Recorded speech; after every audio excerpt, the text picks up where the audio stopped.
మనుషులతో నువ్వు డీలింగ్ చేసినట్టు ప్రభు దగ్గర డీలింగ్స్ చేసావు అనుకో, ఏమైపోతావండి?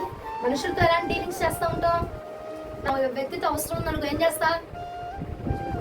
మంచిగా అసలు తలకు నూనె పెట్టే దగ్గర నుంచి కాళ్ళకు పసుపు రాసేదాకా మొత్తం అన్నీ చేస్తా నీకు. ఎందుకంటే నాకు నీకు అవసరం ఉంది కాబట్టి.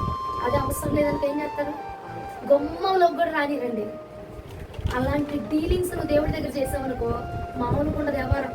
నువ్వేంటో ఆశామాషిగా అనుకుంటున్నావు కానీ అగో మనుషుల దగ్గర నువ్వు ఎలా ప్రవర్తిస్తున్నావో దేవుడి దగ్గర అలాంటి డీలింగ్స్ చేస్తా ఉంటే నీ కథ మామూలుగా ఉండదు.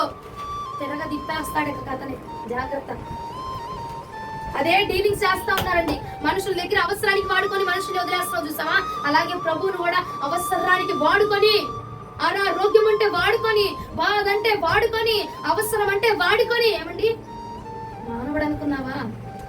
దేవుడండి చూస్తున్నావాడు. ఆయన చూస్తా ఉన్నాడు, నేను గమనిస్తా ఉన్నాడు.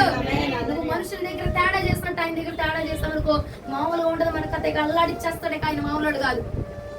ఏదో బాగున్నాడులే, చేరదీస్తున్నాడులే, ప్రేమిస్తున్నాడులే, ఏముందిలే బుజ్జగిస్తాడులే, ఏమన్నంటే మహా అంటే మా అమ్మగారి ద్వారా దేవుడు మాట్లాడతాడులే, గద్దిచ్చేస్తాడులే, అప్పుడు చూసుకుందాంలే, లేదు అంటే చూద్దాంలే, క్షమాపణ అడిగితే దేవుడు క్షమించేస్తాడులే అనుకుంటామా? నువ్వు రాకపోతే ఊరుకొని నువ్వు వచ్చినాక మరలా ప్రేమించి నీతో మాట్లాడడానికి అక్కడ నీ దగ్గర ఉన్నది బ్లెస్సీ కాదు, ఆయన నచ్చలేడని మాట్లాడుతున్నాడు. నేను ఊరుకునే దేవుడు కాదండి.